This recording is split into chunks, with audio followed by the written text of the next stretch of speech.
the election officials agreed that they would do a full audit of the vote. The reason why is why is there an issue in Wayne County?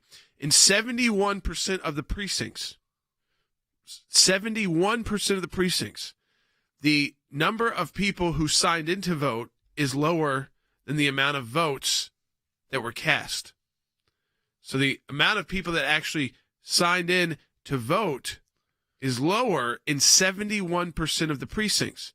So the two Republicans have now said we were pressured and lied to, threatened, and we were lied to that there would be this audit of the vote.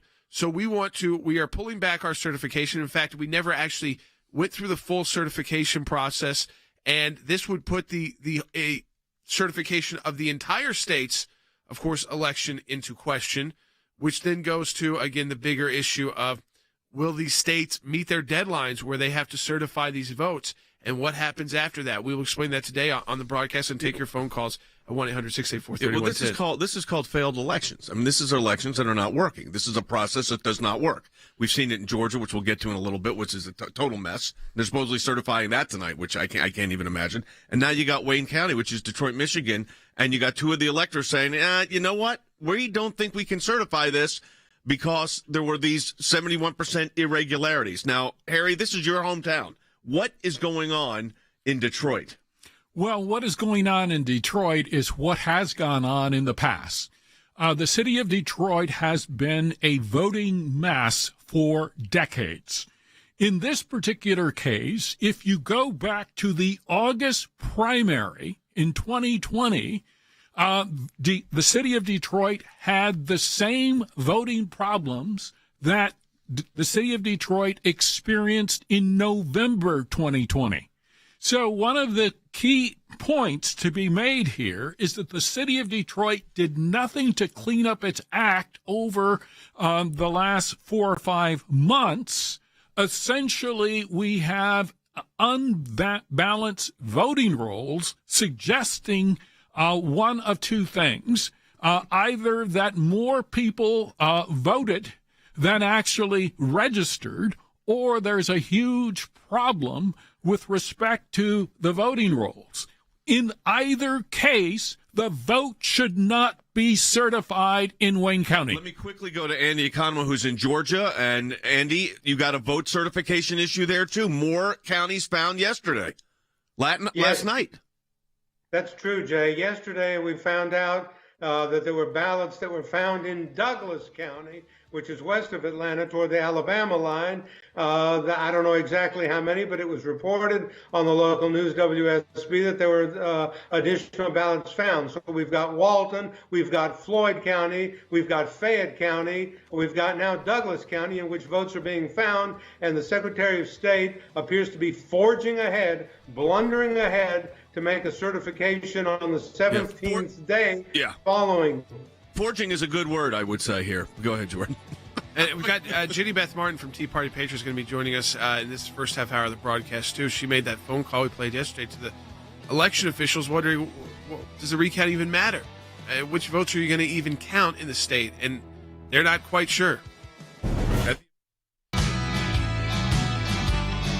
All right, welcome back to Jay Sekulow Live. So in Michigan, you've got a situation where in a county that is the biggest county in Michigan, population-wise, Wayne County, which is Detroit, Michigan, the election commission there was supposedly had moved forward with certifying the election results.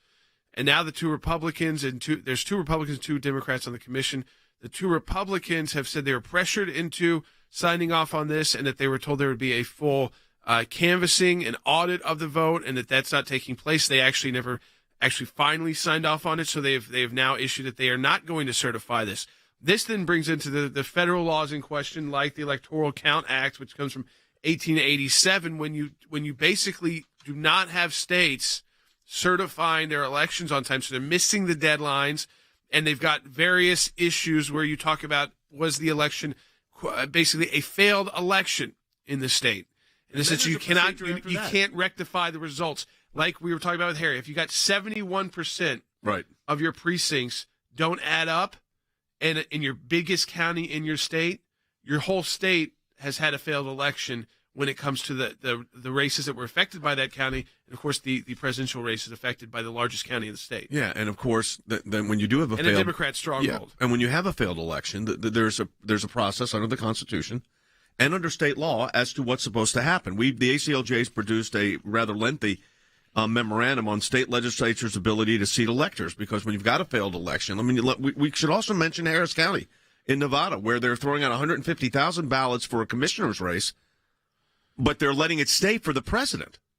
Yet the allegations are fraud. So I go back to Harry, and then I've got something for Andy, but I'm going to get Harry first, because, Harry, the thing I'm concerned about here is this is, I think, the example of failed elections. Absolutely. So we either have a failed election in Michigan, or Trump is entitled to all of the electoral votes in Michigan based on the vote before Wayne County. You cannot certify, in my judgment, based on the factual record of Wayne County, the votes for the Wayne County voters. So that could throw the electoral count in Michigan to the state legislature because essentially we have a failure. But the problem, Jay, is this failure has been ongoing for decades, and clearly it was in play with respect to the August 2020 primary. The city of Detroit was aware of the problem. The Wayne County Board of Elections was aware of the problem, but they did virtually nothing about it. Rudy Giuliani, our colleague, is about to speak right now at a press conference for the campaign. Let's go to this right now. Representative of our legal team. We're representing President Trump, and we're representing the Trump campaign. When I finish, Sidney Powell and then Jenna Ellis will follow me, and we will present in brief the evidence that we've collected over the last, I guess it is 2 weeks. Okay, when we get back when they get into discussing the evidence that they're laying out, we'll go back to it. So we have this situation in Michigan. We have it, Andy, in Nevada. We have where there's 150,000 ballots being thrown out, but only for one race. We have a recount in Georgia that's not recounting the Senate, which is kind of absurd. And then we've got all these ballots being found. You're in Atlanta right now. What is the status? The status, Jay, is complete chaos. That's the status, and I'm ashamed to say that the status of chaos obtains in the state due to the ineptitude of the elections canvassers in each of the counties and the Secretary of State, and the fact that the governor has not made any appearance whatsoever, nor has he made any comment. But you've got counties that are finding votes on the almost 17 days after the election has been completed on November 3rd, and you've got votes being found and a presumptive certification going to take place when you don't have all the votes in the state tallied. This is ridiculous. And the Secretary of State, as I said earlier, is forging ahead. Perhaps that is a Freudian term that has some use to it, but he's going ahead, it appears, without any kind of audit or any kind of real canvass to certify the election. The law in Georgia means he lays it before the governor then certifies the electors. But if there is no slate, then, as Harry said, obtains in Michigan, the same thing would happen in Georgia. It would go to the General Assembly, the legislature, who would choose the electors, and in my view, that's what ought to happen here. Well, you know, it's a much more complicated process than people realize, though. I'm reading. We have a thorough memo on this.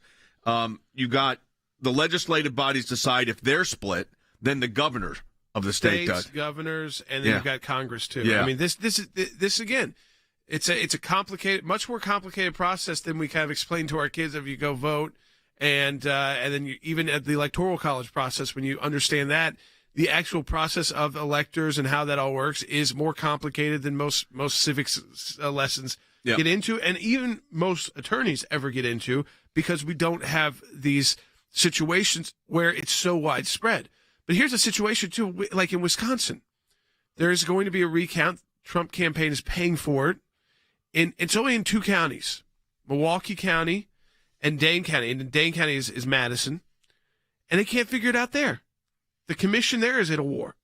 The 3 Republicans, the 3 Democrats are fighting, so they can't even get the recount started.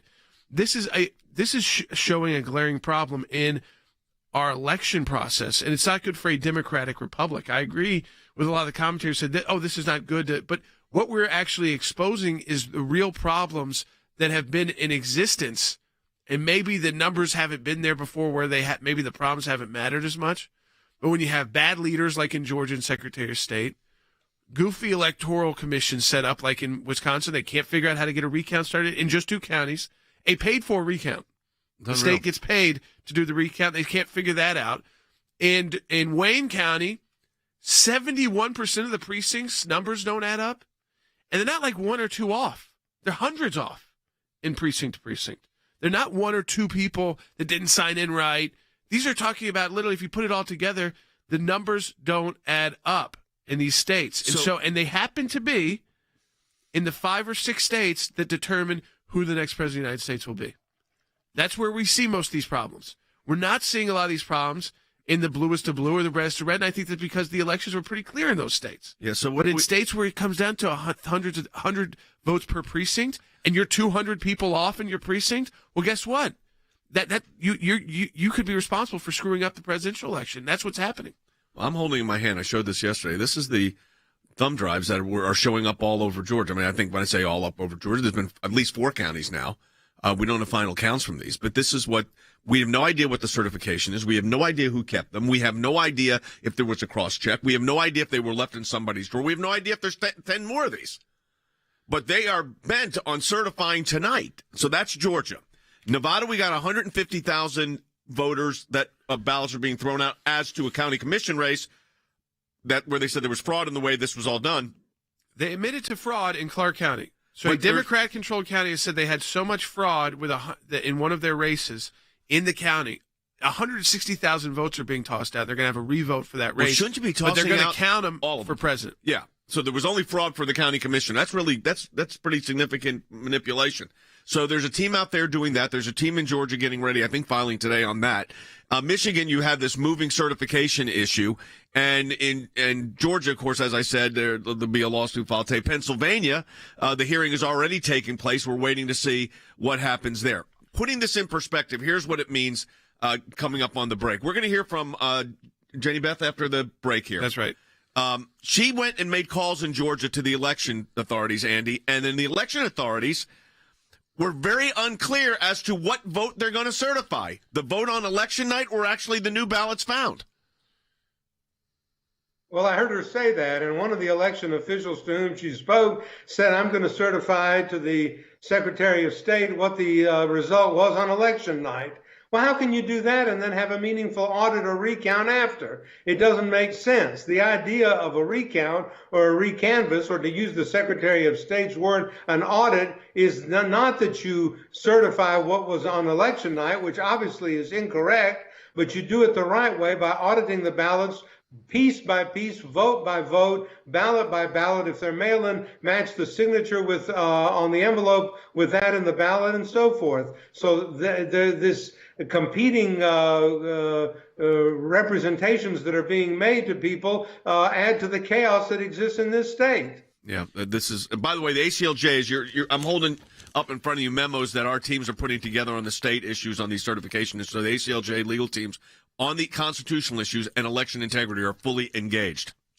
Yes, and I mean, you got a press conference now. Do you want to go to give it? We only have a minute left. Yeah, so we're going in. We're going to come back with Jenny Beth Martin. We'll go to it during the break on Facebook and Periscope. Yeah, and so YouTube. Maria Giuliani is doing a press conference as well. We're talking about a lot of the same issues. Obviously, it's you go city by city, really. And it's interesting enough that we're talking about it like that. Now, in Georgia, it's the entire state that has had problems. But in these other Democrat strongholds, it's Philadelphia, it's Las Vegas, it's Detroit. See a pattern there? I do. Support the work of the ACLJ. Double the impact of your donation. The whole month of November is a matching challenge month. We have a group of donors that say we will match every donation to the ACLJ that comes in the month of November. Donate today at aclj.org. It's how we do all the legal work, government affairs work. It's how we bring you this broadcast. aclj.org. We'll be right back.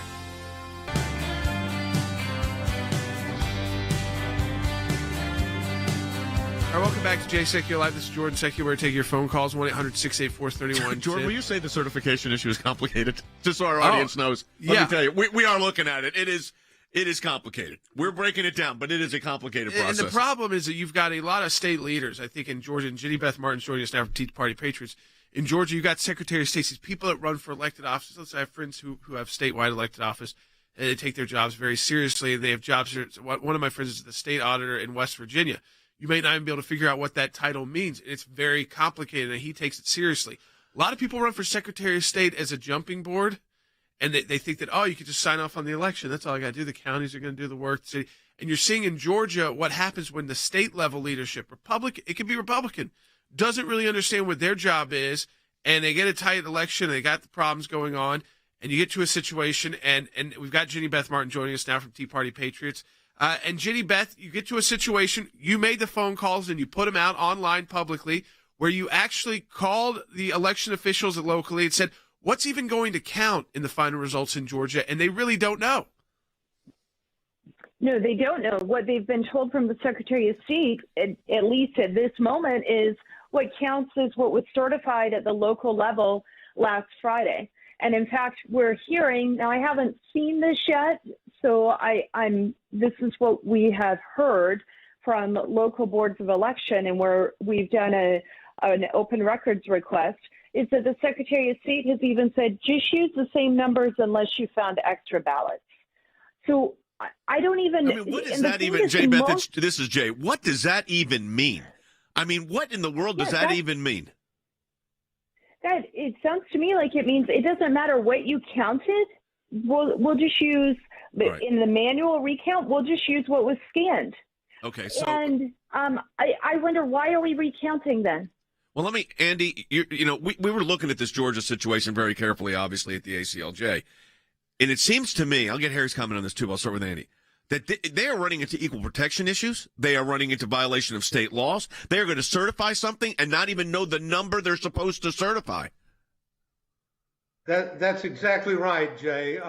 You're going to have a certification of a number that you really know and have proof positive is an irregular and improper number. Certify the number that came on election night unless you find extra ballots. What does that mean? What a stupid remark for a Secretary of State to make. Where is this man coming from?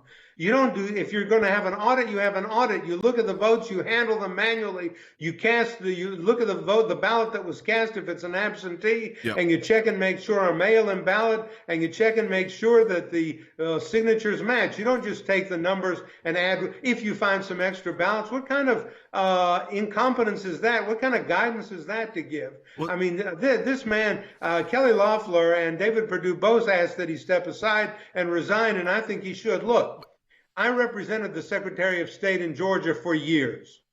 The Secretary of State in Georgia has many responsibilities, but the cemeteries, securities, archives, charities and things like that. But the main thing that the Secretary of State does is runs an election. Raffensperger can't even do that right. All right, so we got the situation there. You got the situation now in Wayne County and then Nevada. But it looks like to me, Harry, quickly, and I'll go back to Jenny Beth, it looks like to me that equal protection is where this is going to rise and fall. Absolutely. And I also think one of the things that listeners should be absolutely clear on is that in many of these cases, it strikes me that these county and state boards of election certification, they should potentially be exposed to criminal liability for fraud, because how can you certify an election when you know that the vote count is incorrect?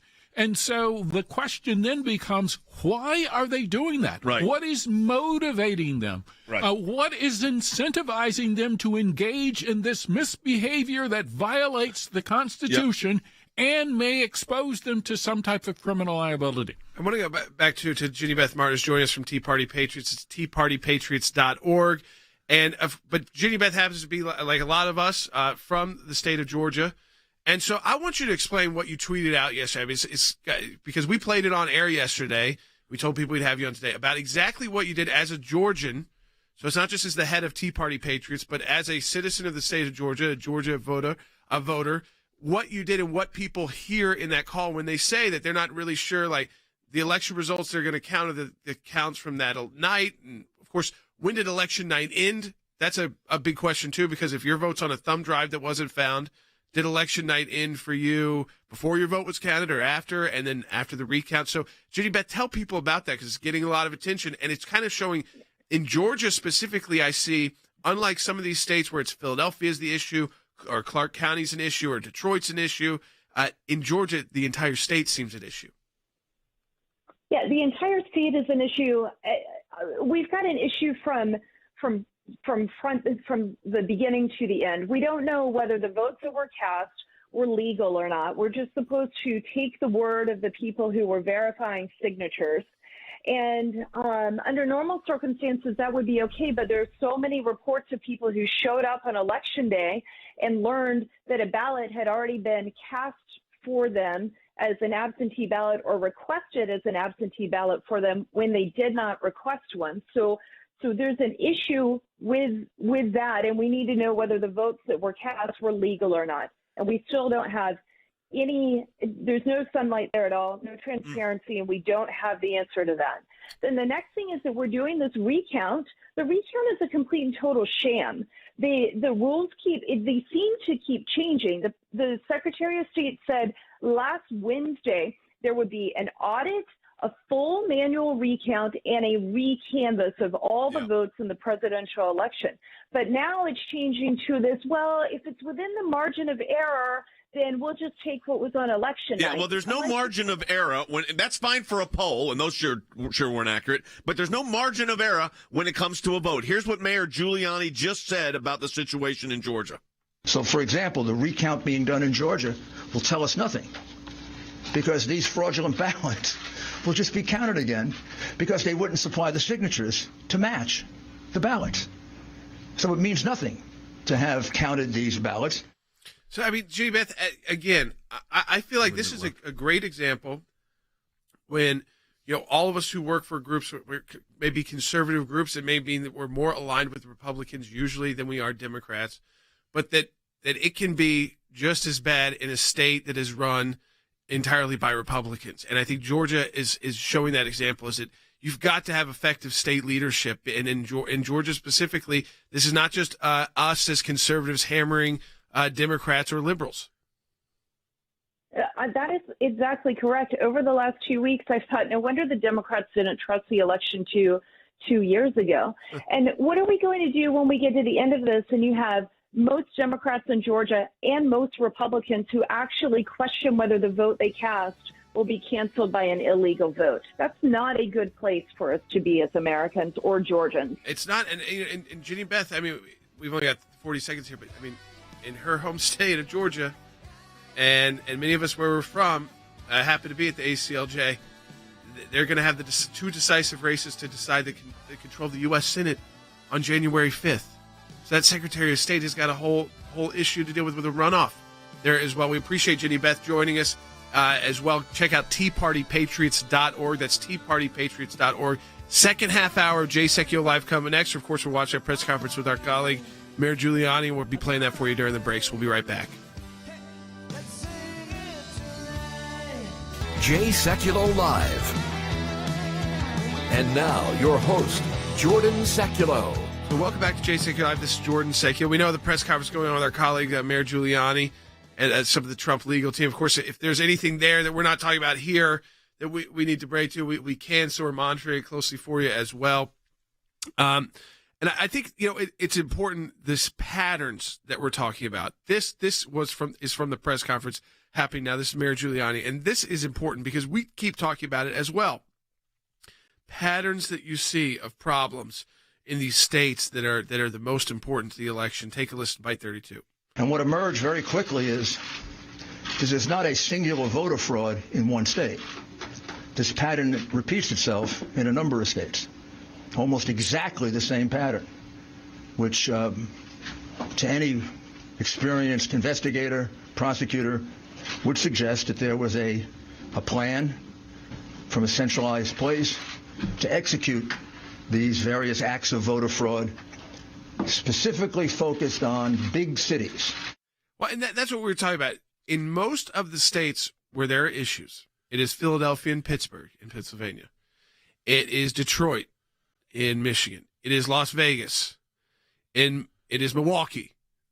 And in Georgia, it happens to be a whole statewide problem. And they've had that problem, as Ginny Beth Martin pointed out from Tea Party Patriots, and she's a Georgian, lives there, is they've had that problem, which was exposed in their last election for governor.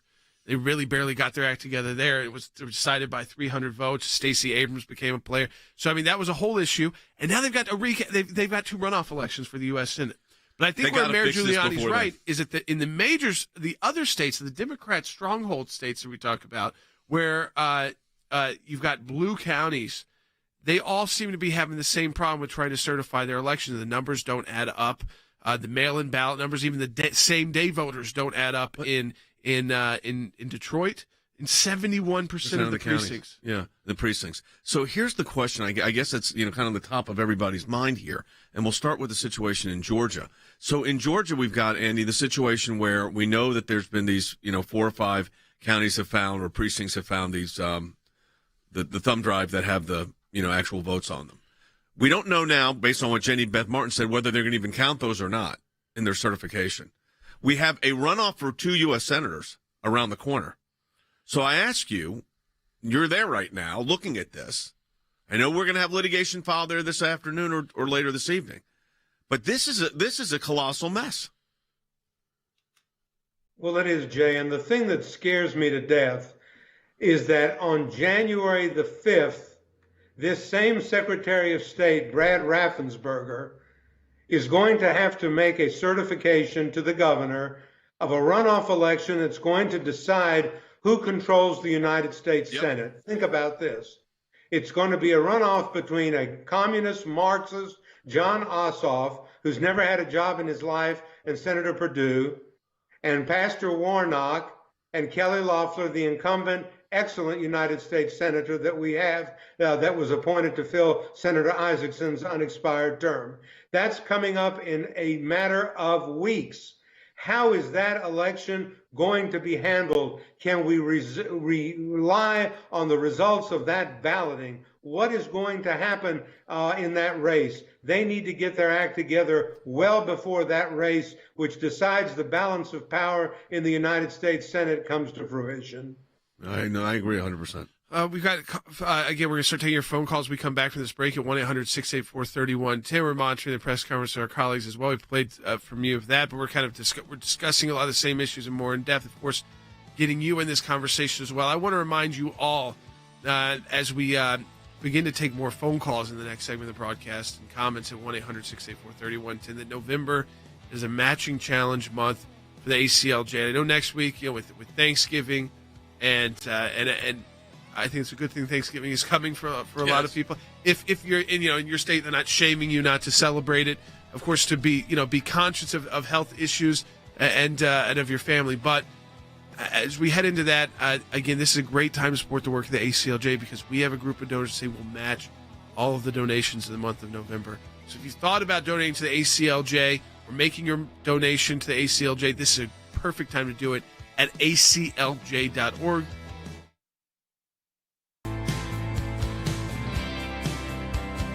And welcome back to Jay Sekulow Live. 1-800-684-3110 is the number to talk to us on air. I want to get to a couple people have been hanging on to, Alex and Carrie.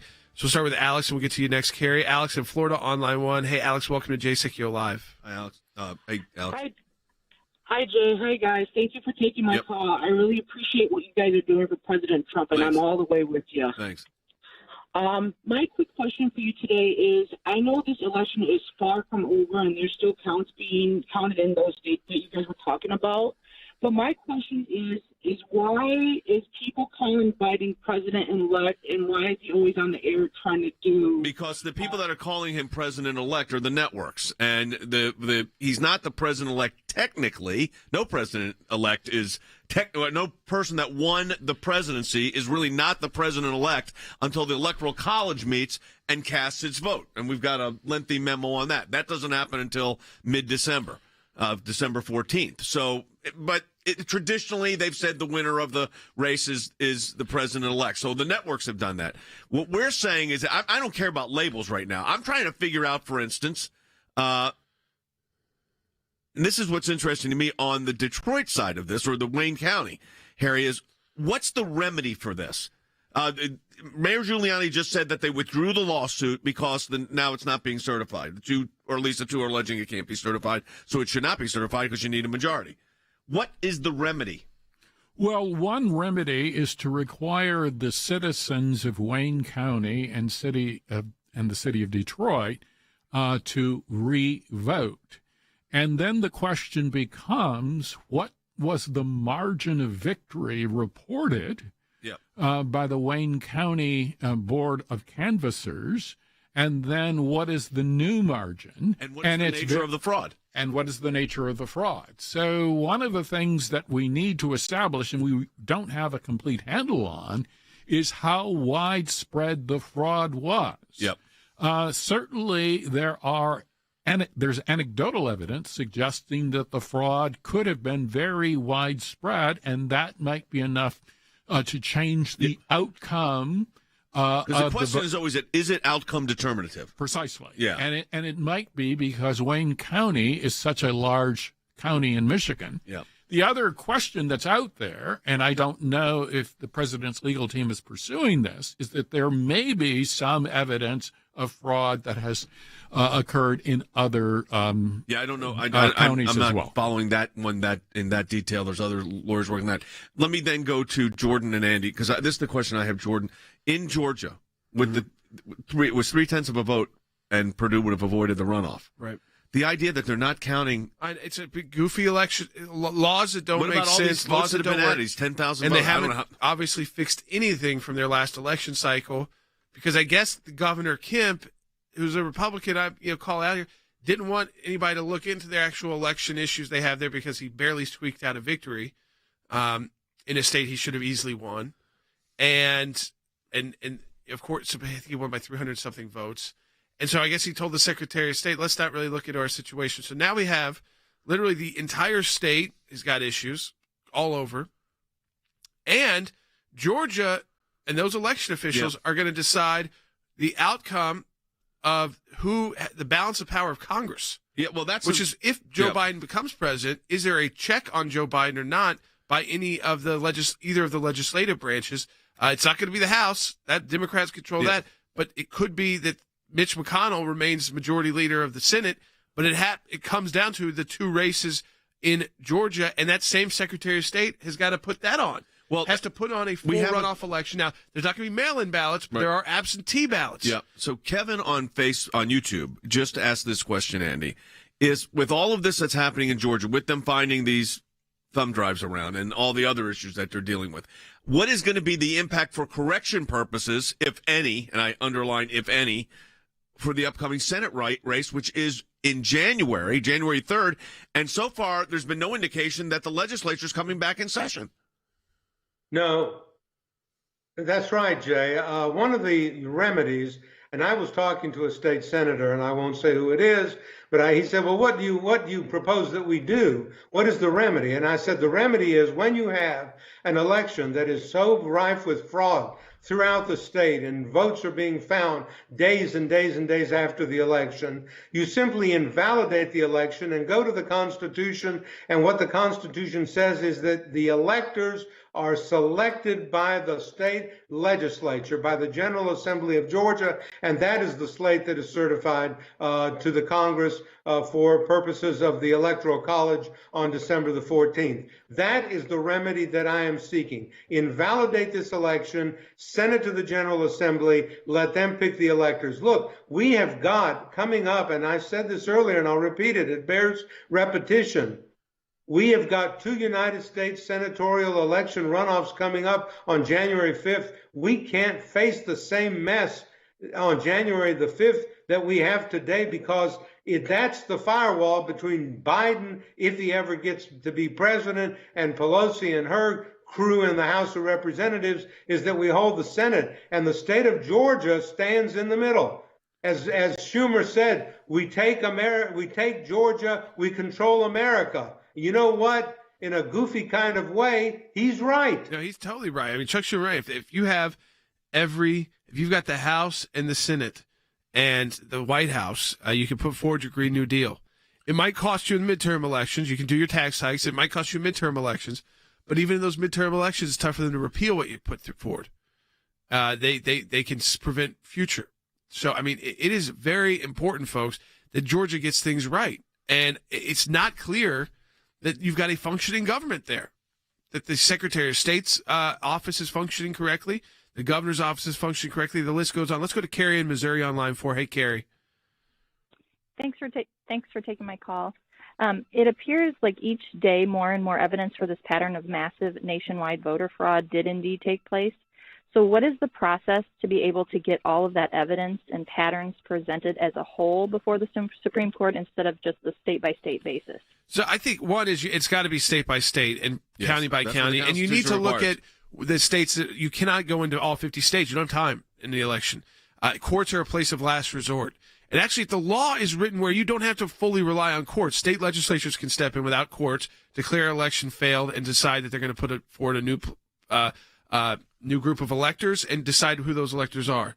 And so, and that no court challenges there. The law is gives a lot of space for the states to take that kind of action. Governors can take action. Congress can take action. Court's the place of last resort. So you look at where you can build together, fraud.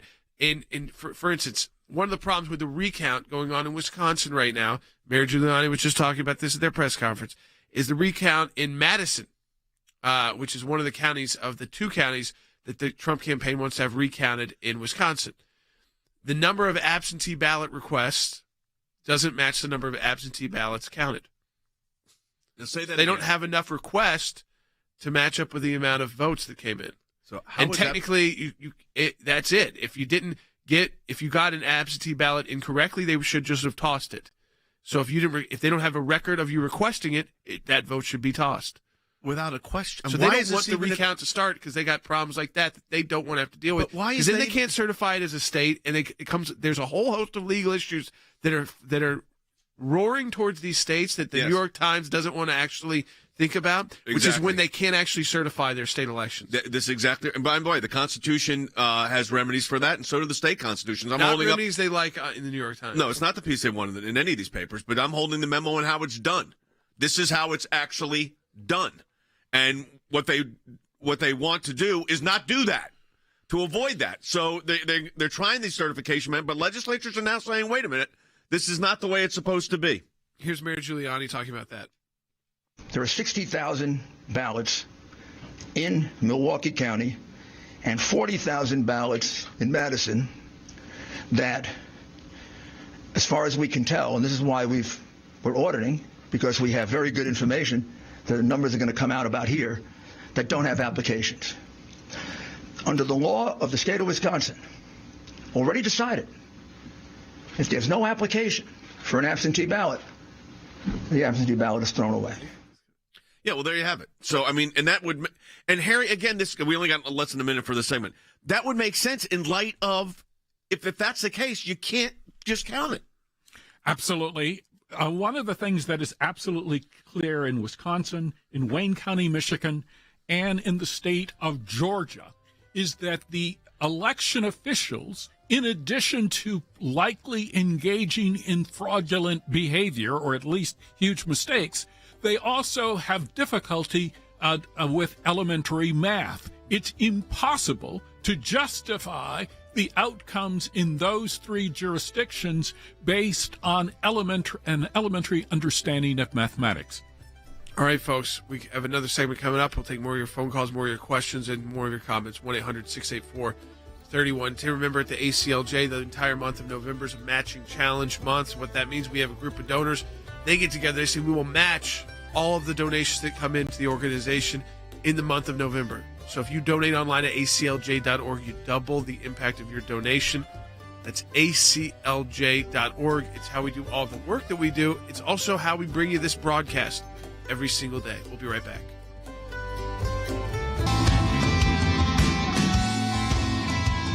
All right, welcome back to Jay Sekulow Live. This is Jordan Sekulow. So we're taking your phone calls. 1-800-684-3110. I want to get to the calls people have been holding on. Let's go right to Joe in Florida online, too. Hey, Joe, welcome to Jay Sekulow Live. Hey, Joe. Hey, thank you so much. Yep. I appreciate you taking my call. My concern is with all of this fraud that's going on, the machines, the voting machines that have been dysfunctional, the thumb drives that are Yep. showing up, and everything that I hear so much about. but I don't hear much about what's actually going on to help us out here. Well, Joe, there's a press conference going on right now that we've been breaking into where Mayor Giuliani is leading a team that have looked at those issues and continue to file litigation. We were involved in a case already at the U.S. Supreme Court involving Pennsylvania. There's litigation, and now there's now an issue of certification in Michigan. There's an issue now in Wisconsin, and of course, as we said, Georgia is under a microscope for the country right now because of the issues going on down there. So they're in court. That's the way the process works. Now, as we said, the legislatures can directly impact this, Jordan. They have the ability to do that. Yeah, that's right. I mean, so the legislators, states have been given the power by the federal government in laws, federal laws, to decide that when elections have been just to a point where it's a failed election, so you cannot certify it. There's no way. You cannot figure out the numbers. They don't add up. The percentages, the people who, the requests for absentee ballots, the actual ballots cast, thumb drives, missing votes, too many votes. There's a process to go through at the state level, at the legislative level. Interesting, in these states that are in question, Republicans are in control. Now, again, I point you to Georgia, where it's not like Republicans are running things perfectly. I don't have a lot of faith, not just in how in the election, how it was done there, but also in the fact that they have the two runoff elections. And if you're the Democrats right now, you must love this. You got Secretary of State who's been called on, and I think they should, to resign by the two Republican Senate candidates, U.S. Senate candidates. Andy, I can't think of another time in history of politics, but specifically in Georgia politics, where someone from the same party who holds statewide offices, federal level, and then to the state level, is calling on one of those people to resign, not because of like some moral failing either, but because of their failure as an actual leader.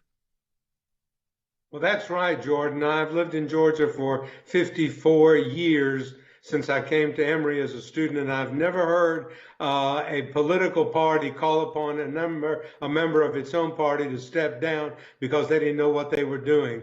And obviously, this Secretary of State, I don't think he's guilty of fraud. I don't think he's guilty of bad faith. I don't think any of that. But he's obviously negligent and grossly incompetent to handle this. And Senator Perdue and Loeffler have both called upon him to get out so that the election on January 5th can be conducted by a Secretary of State who knows what he or she is doing. And it scares me, it terrifies me what's going to happen on January the 5th when the balance of power in the Congress is going to be decided by us in Georgia. Think about that. The power that the state of Georgia has on January 5th to determine who controls the Senate. And that election is going to be run by an incompetent? I hope not. You know, the cure issue there is, again, I go back to this. We've got a cure issue that's going on right now. We had Jenny Beth Martin on Tea Party Patriots. We don't even know which vote they're going to certify. Is it election night vote or the differential that's come in over the last several days, last week? Then you have, as you said, the early January Senate runoffs where the same problems can happen unless fixed. And you don't have the governor at this point willing to call in the Senate for a special session, which they need to get this fixed for election integrity purposes. I mean, this was John Ossoff is running against David Perdue. The differential was about 2.5 points. But Perdue missed the 50+1 requirement by 0.3 of a point. I don't know what the numbers move now, if anything significant, but with the ones that have come in. But the point is, they got to get this fixed, or else we have a mess. Now, I want to play this. The quote, we talk about Georgia. Here's what the mayor just said about Georgia, Mayor Giuliani. Georgia, we're about to file a major lawsuit in Georgia. That'll be filed probably tomorrow. I don't need to go through it. Virtually the same things I've told you before. In the city of Atlanta, Republicans were not allowed to watch the absentee mail-in ballot process. Inspections completely cast aside. And we have numerous double voters.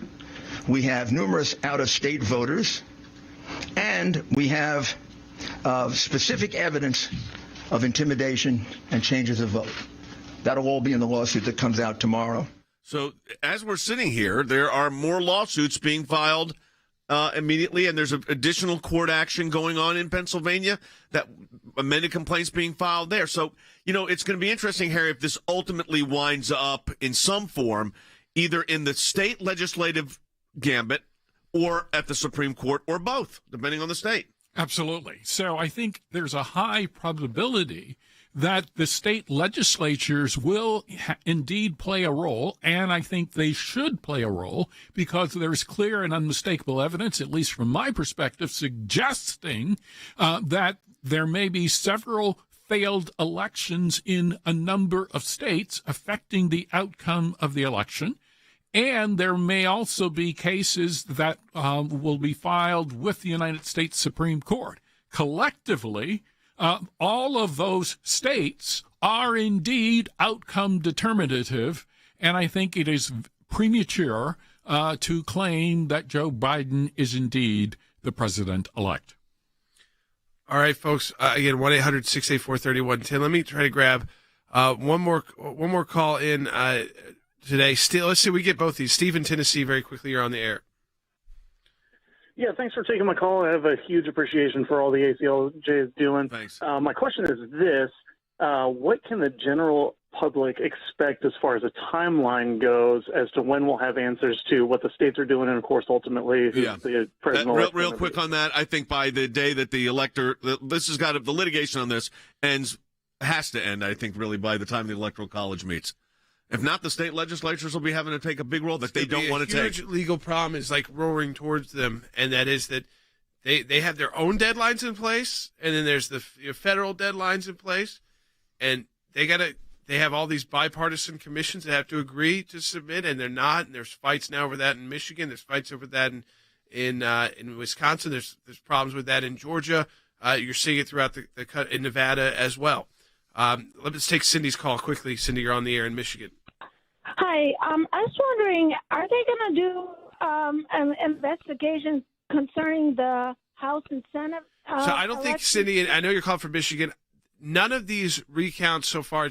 And in Michigan, it's really down to Wayne County's vote certification. It's not even a recount at this point. It's just the vote certification. So it's not going to impact other races that were called at this point. Because kind of same thing. But then that's not a recount. That's just the election commission cannot agree to certify the results of the biggest county in Michigan. There's obviously a lot more. There are more lawsuits coming, and we just played that. This is not done legally in court. It's not done for legislatures. It's not done for these commissions that don't usually get a lot of attention. It's not done for the secretaries of state. So we have a lot more for you, of course, at aclj.org. And on tomorrow's broadcast and next week. Stay with us at ACLJ if you support the work that we do in this broadcast as well. Double the impact your donation. For the month of November is a matching challenge month. Donate online at aclj.org. We will talk to you tomorrow.